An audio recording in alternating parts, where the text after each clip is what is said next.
Very good morning. स्वागत है आप सभी का एक्सप्लोर न्यूज़ चैनल पे। तो चलिए आज सुबह की 10 बड़ी खबरों पर नज़र डाल लेते हैं। तो पहली बड़ी खबर है कि यूके में पाई गई कोरोना वायरस का नया प्रकार 60 अन्य देशों में भी पाया गया है। यह जानकारी डब्ल्यूएचओ की ओर से दी गई है। डब्ल्यूएचओ की ओर से जारी किए गए बयान में कहा गया है कि वायरस का नया प्रकार वैश्विक स्तर पर सभी देशों में चिंता का विषय बन गया है। दक्षिण अफ्रीका में पाया गया कोरोना का यह नया प्रकार यूके में पाए गए वायरस के नए प्रकार से अधिक खतरनाक है और बहुत तेजी से फैलता है। यह अब तक 23 देशों में पाया गया है। उल्लेखनीय है कि यूके में पाया गया कोरोना के नए प्रकार का पता मध्य दिसंबर में लगा था। यह पहले वाले वायरस के प्रकार से और 50 से 70% अधिक तेजी से फैलता है। अगली बड़ी खबर है कि 7 साल से बंद पड़े देश के एकमात्र फॉर्मूला 1 ट्रैक यानी बुद्ध इंटरनेशनल सर्किट पर फिर से रफ्तार का रोमांच देखने को मिलेगा। BIEC को फिर से शुरू करने के लिए लेकर यमुना प्राधिकरण इसकी कंपनी से बातचीत करने की तैयारी कर रहा है। इसकी पुष्टि खुद यमुना एक्सप्रेसवे औद्योगिक विकास प्राधिकरण के CEO डॉक्टर अरुण वीर सिंह ने की है। अब राज्य और केंद्र सरकार भी चाहते हैं कि टूरिज्म कॉरिडोर के साथ यहाँ बंद पड़े फार्मूला 1 रेसिंग ट्रैक को भी विकसित किया जाए। सरकार से हरी झंडी मिलने के बाद अब यमुना प्राधिकरण 7 वर्ष से बंद पड़े देश के एकमात्र बुद्ध इंटरनेशनल सर्किट को शुरू करने के प्रयास में जुट गया है। यमुना एक्सप्रेसवे विकास प्राधिकरण के CEO डॉक्टर अरुण वीर सिंह ने पुष्टि करते हुए बताया कि बुद्ध इंटरनेशनल सर्किट महत्वाकांक्षी और बड़ी योजना है। अब इसको फिर से शुरू करने के लिए जल्दी निर्माणकर्ता कंपनी से बातचीत की जाएगी। गौरतलब है कि जिला गौतम बुद्ध नगर स्थित BIEC फार्मूला 1 ट्रैक पर 5 अंतर्राष्ट्रीय स्तर की रेस के आयोजन का कॉन्ट्रैक्ट किया गया था। 2009 में हुए कॉन्ट्रैक्ट के तहत अक्टूबर 2011 में यहाँ पहली रेस आयोजित की गई थी। इसके बाद 2012 और 2013 में भी यहाँ रेस का आयोजन किया गया था, लेकिन इसके बाद यहाँ रेस का आयोजन नहीं हो सका। मनोरंजन टैक्स को लेकर हुए विवाद के बाद यहाँ कॉन्ट्रैक्ट के अनुसार 2 रेस आयोजित नहीं की गई। 2013 की रेस के बाद से ही यह फार्मूला 1 ट्रैक बंद पड़ा है। बता दें कि मायावती के मुख्यमंत्री कार्यकाल के दौरान बनाया गया यह प्रोजेक्ट शुरुआत से ही विवादों में रहा है। तो अब जल्द से ही ये भी ट्रैक जो है वो खुल जाएगा और जिसको भी फार्मूला 1 रेस अच्छा लगता है वो उधर जाके देख सकेंगे।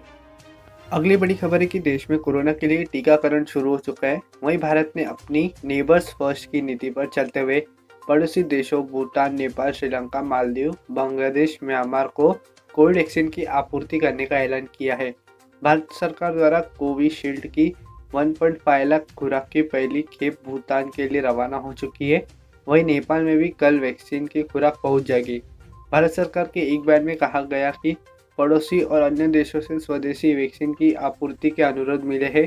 वहीं विदेश मंत्रालय ने कहा कि अगले हफ्तों में सिलसिलेवार तरीके से टीकों की आपूर्ति जारी रखी जाएगी।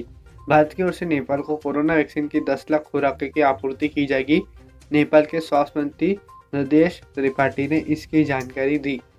अगली बड़ी खबर है कि बिहार विधानसभा का बजट सत्र 4 दिन का नहीं बल्कि 19 फरवरी से 24 मार्च तक का होगा। करीब 1 महीने तक चलने वाले इस सत्र में कुल 22 बैठकें होंगी। इसी दौरान 22 फरवरी को वित्तीय वर्षीय 2021-22 का बजट सदन में पेश किया जाएगा। मंत्रिमंडल सचिवालय से मिली जानकारी के मुताबिक सत्र के पहले दिन बिहार के राज्यपाल फागू चौहान जी विधानमंडल के विस्तारित भवन के सेंट्रल हॉल में दोनों सदनों से सदस्यों को संबोधित करेंगे। पहले दिन सरकार सदन में आर्थिक सर्वेक्षण भी पेश करेगी। मंत्रिमंडल सचिवालय से जारी निर्धारित कार्यक्रम के मुताबिक 20 और 21 फरवरी को बैठक नहीं होगी। 22 फरवरी को वित्त वर्षीय 2021-22 का बजट सदन में पेश किया जाएगा। साथ ही राज्यपाल के अभिभाषण पर धन्यवाद प्रस्ताव और वाद विवाद होगा। फिर अगले दिन अभिभाषण पर सरकार का जवाब आएगा। 24 फरवरी को वित्त वर्ष 2020-21 का द्वितीय अनुपूरक बजट सदन में पेश होगा। इसके साथ ही 2021-22 के बजट पर सामान्य बहस भी इसी दिन होगी। इसके बाद 25-26 फरवरी को आगामी वर्ष के बजट पर वाद विवाद और सरकार का जवाब होगा।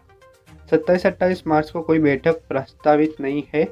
1 मार्च से 5 मार्च के बीच साल 2021-22 की आय व्यय के अनुदान मांगों पर वाद विवाद मतदान होगा। 6 और 7 मार्च को बैठक नहीं होगी। 8 से 10 मार्च के बीच 2021-22 की आय व्यय के अनुदान मांगों पर वाद विवाद मतदान प्रस्तावित है। 11 मार्च को महाशिवरात्रि के चलते बैठक नहीं होगी। 12 मार्च को भी विभागों की अनुदान मांगों पर वाद विवाद और मतदान होगा। 13 व 14 मार्च को बैठक नहीं होगी। अनुदान मांगों और विनियोग विधेयक के लिए सरकार ने कुल 12 कार्य दिवस निर्धारित किए हैं। 24 मार्च को गैर सरकारी सदस्यों के गैर सरकारी संकल्प के साथ विधानसभा की कार्रवाई अनिश्चित काल तक के लिए स्थगित हो जाएगी। अगली बड़ी खबर है कि प्रधानमंत्री नरेंद्र मोदी ने कहा कि 5 साल पहले उत्तर प्रदेश के आगरा से उन्होंने प्रधानमंत्री आवास योजना का शुभारंभ किया था। इतने कम वर्षों में इस योजना ने देश के गांवों की तस्वीर बदलनी शुरू कर दी है। इस योजना के साथ करोड़ों लोगों की उम्मीद जुड़ी है, उनके सपने जुड़े हुए हैं।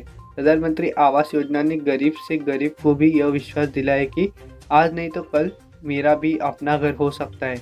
उन्होंने उत्तर प्रदेश सरकार की पीठ थपथपाते हुए कहा कि योगी सरकार की सक्रियता का परिणाम है कि यह आवास योजना के काम की गति भी बदल गई और तरीका भी बदल गया है। उत्तर प्रदेश में गरीबों के लिए तेजी से बनाए जा रहे हैं घर। प्रधानमंत्री बुधवार को प्रधानमंत्री आवास योजना ग्रामीण के तहत उत्तर प्रदेश के 6.10 लाख लाभार्थियों को 2,690 करोड़ रुपए की धनराशि ऑनलाइन हस्तांतरित करने के दौरान बोल रहे थे। उन्होंने कहा कि खुशी की बात है कि उत्तर प्रदेश आज देश के उन राज्यों में शामिल है जहां गांव देहात के इलाकों में गरीबों के लिए सबसे तेजी से घर बनाए जा रहे हैं। इसी गति का उदाहरण आज का आयोजन भी है। अगली सर्दी आज के लाभार्थियों के लिए नहीं होगी। कठिन प्रधानमंत्री ने कहा कि आज के कार्यक्रम में 5 लाख से ज़्यादा परिवार ऐसे हैं जिन्हें घर बनाने के लिए उनकी पहली किस्त मिली है। आज 80,000 परिवार ऐसे भी हैं जिन्हें उनके मकान की दूसरी किस्त मिल रही है। प्रधानमंत्री ने कहा कि अब इन परिवारों के लिए अगली सर्दी इतनी कठिन नहीं होगी। अगली सर्दी में इनका अपना घर भी होगा और घर में सुविधाएं भी होगी। अगली बड़ी खबर है कि सरकार टाटा कम्युनिकेशन लिमिटेड TCL में अपनी समूची शेष 26.12% हिस्सेदारी को चालू वित्त वर्ष में ही बिक्री, पेशकश और रणनीतिक बिक्री के जरिए बेचेगी। निवेश और सार्वजनिक संपत्ति प्रबंधन विभाग ने एक नोटिस में कहा कि शेयर होल्डिंग के एक हिस्से को बिक्री पेशकश के जरिए बेचा जाएगा और शेष हिस्सेदारी जो भी बची होगी उससे रणनीतिक भागीदारी पानाटेन इन्वेस्ट लिमिटेड को पेश किया जाएगा। दीपम ने कहा कि यह सौदा 20 मार्च 2021 को पूरा कर लिया जाएगा। टाटा कम्युनिकेशन का शेयर BSE में पिछले दिन के बंद भाव के मुकाबले 1.8% बढ़कर 1,129.95 रुपये पर बंद हुआ। TCAL में मौजूदा 26.12% हिस्सेदारी को बेचकर सरकार को 8,400 करोड़ रुपए प्राप्त हो सकते हैं। सार्वजनिक क्षेत्र की कंपनी विदेश संचार निगम लिमिटेड का 2002 में निजीकरण किया गया था। कंपनी के 25% शेयर प्रबंधन नियंत्रण सौंपने के साथ रणनीतिक भागीदारी पानाटोन इन्वेस्ट लिमिटेड को बेचे गए थे। बाद में इस कंपनी का नाम बदलकर टाटा कम्युनिकेशन लिमिटेड कर दिया गया। टाटा कम्युनिकेशन लिमिटेड की शेयर होल्डिंग में प्रवर्तक की हिस्सेदारी 74.99% है, जिसमें से भारत सरकार के पास 26.12%, पैनाटोन फिनवेस्ट के पास 34.80%, टाटा सन्स का 14.0% है और शेष 25.01% हिस्सेदारी जनता के पास है। अगली बड़ी खबर है कि नीति आयोग ने दिल्ली में सरकारी स्कूलों के ऐतिहासिक कायाकल्प की बुधवार को सराहना की। दरअसल सरकार से सहायता प्राप्त स्कूलों ने देश की राजधानी को राष्ट्रीय उपलब्धि सर्वेक्षण में सर्वाधिक अंक हासिल करने में मदद की है। भारत नवाचार सूचकांक 2020 में सभी राज्यों ने औसतन 35.66 अंक प्राप्त किए हैं। सूचकांक के मुताबिक दिल्ली की अधिक आय और सरकारी स्कूलों के ऐतिहासिक कायाकल्प के चलते राजधानी दिल्ली ने सर्वाधिक NAS स्कोर 44.73 हासिल किए। इसमें इस बात का जिक्र किया गया है कि किसी राज्य की आय का स्तर भी एक बड़ी भूमिका निभाता है। सूचकांक में कहा गया है कि सरकार से सहायता प्राप्त स्कूलों में अच्छी गुणवत्ता वाली शिक्षा सुनिश्चित कर राज्य NS स्कोर बढ़ाने में भी महत्वपूर्ण योगदान दे सकते हैं। सूचकांक के मुताबिक देश भर में इंजीनियरिंग एवं प्रौद्योगिक पाठ्यक्रम में दाखिले में कमी दर्ज की गई। आंकड़ों के मुताबिक इंजीनियरिंग और प्रौद्योगिक पाठ्यक्रमों में छात्रों का दाखिला देश के दक्षिण हिस्सों में केंद्रित रहा, हालांकि यह आंकड़ा पूर्वोत्तर राज्यों में कम रहा। अगली बड़ी खबर है कि देश का सबसे अहम माना जाने वाला जोधपुर एयरबेस भारत फ्रांस की एयरफोर्स के संयुक्त युद्धाभ्यास डेजर्ट नाइट 21 की मेजबानी के लिए पूरी तरह से तैयार है। फ्रांस के फाइटर्स जेट राफेल सहित अन्य विमान और 175 वायु सैनिकों का दल मंगलवार को जोधपुर पहुंच चुका है। एयरफोर्स के सुखोई व लड़ाकू हेलीकॉप्टर पहले से जोधपुर में तैनात है, जबकि फाइटर जेट मिराज व राफेल के पहुंचने का क्रम शुरू हो गया है। अन्य साजो सामान को लेकर सबसे बड़ा मालाबार ग्लोब मास्टर सोमवार देर रात जोधपुर पहुंचा।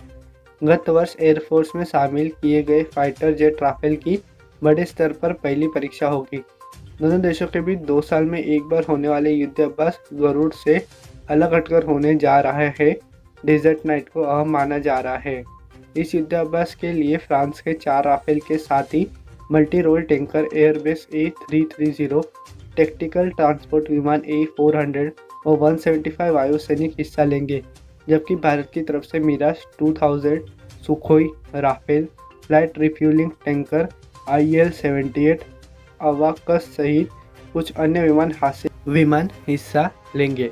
जोधपुर एयरबेस पर सोमवार रात से विमानों के आने का दौर शुरू हो गया है। इस एयरबेस पर हलचल काफ़ी अधिक बढ़ चुकी है।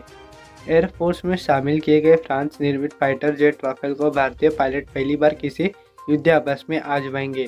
सही मायने में भारतीय राफेल की यह पहली परीक्षा होगी। फ्रांस के पायलट्स वर्षों से इस विमान को उड़ा रहे हैं। ऐसे में उनके लंबे अनुभव से भारतीय पायलट्स को काफ़ी सीखने को मिलेगा। एयरफोर्स सूत्रों का कहना है कि युद्ध अभ्यास राफेल उड़ाने वाले भारतीय पायलट्स के लिए बहुत अहम साबित होगा। वर्ष 2014 में भारत फ्रांस वायुसेना से संयुक्त युद्धाभ्यास गरुड़ में फ्रांस का राफेल जोधपुर में अपनी ताकत दर्शा चुका है। उस समय राफेल और सुखोई के बीच रोमांचक मुकाबला देखने को मिला था। इस युद्धाभ्यास में फ्रांस के एयर चीफ डेनिस मर्सियर ने सुखोई से उड़ान भरी थी, जबकि तत्कालीन एयर चीफ मार्शल अरूप राहान ने सबसे पहले जोधपुर में ही राफेल उड़ाकर परीक्षण किया था। इसके बाद राफेल सौदा तेजी से आगे बढ़ा। इस सौदे की नींव सही मायने में जोधपुर के युद्ध अभ्यास के दौरान राफेल की क्षमता को जांचने व परखने के बाद ही रखी गई थी। अगली बड़ी खबर है कि 20 जनवरी पंजाब के स्कूली शिक्षा विभाग ने 27 जनवरी से राज्य के सभी स्कूलों में प्राथमिक कक्षाओं का संचालन शुरू करने का फैसला लिया है। राज्य में 5वीं से 12वीं कक्षा के छात्रों के लिए स्कूल इस महीने की शुरुआत में ही खुल चुके हैं। मंत्री ने कहा कि तीसरी और चौथी कक्षा के छात्रों को 27 जनवरी से स्कूल आने की अनुमति होगी। वहीं पहली और दूसरी कक्षा के छात्रों के लिए स्कूल 1 फरवरी से खुलेंगे। सभी स्कूलों में कक्षाएं सुबह 10 बजे से अपराह्न 3 बजे लगेगी और बच्चों को स्कूल भेजने से पहले अभिभावकों को लिखित सहमति देनी होगी। सिंगला ने स्कूल प्रबंधनों को कोविड-19 प्रोटोकॉल के तहत समुचित इंतजाम करने को कहा है। शिक्षा मंत्री विजय इंदर सिंगला जी ने एक बयान में कहा, अभिभावकों की मांग पर सरकार ने 27 जनवरी से सभी स्कूलों में प्राथमिक कक्षाएं शुरू करने का फैसला लिया है। अगली बड़ी खबर है कि पूर्व रेलवे ने कोविड-19 का मुकाबला करने के लिए हावड़ा और सियालदाह डिवीजनों के ट्रेन डिपो और स्टेशन परिसर में स्वच्छता सफाई कार्य तेज कर दिया है। पूर्व रेलवे की बुधवार को जारी रिपोर्ट के अनुसार लंबी दूरी ट्रेनों, स्पेशल ट्रेनों, उपनगरीय ट्रेनों और कम दूरी की यात्री ट्रेनों में सफाई कार्य तेज कर दिया है।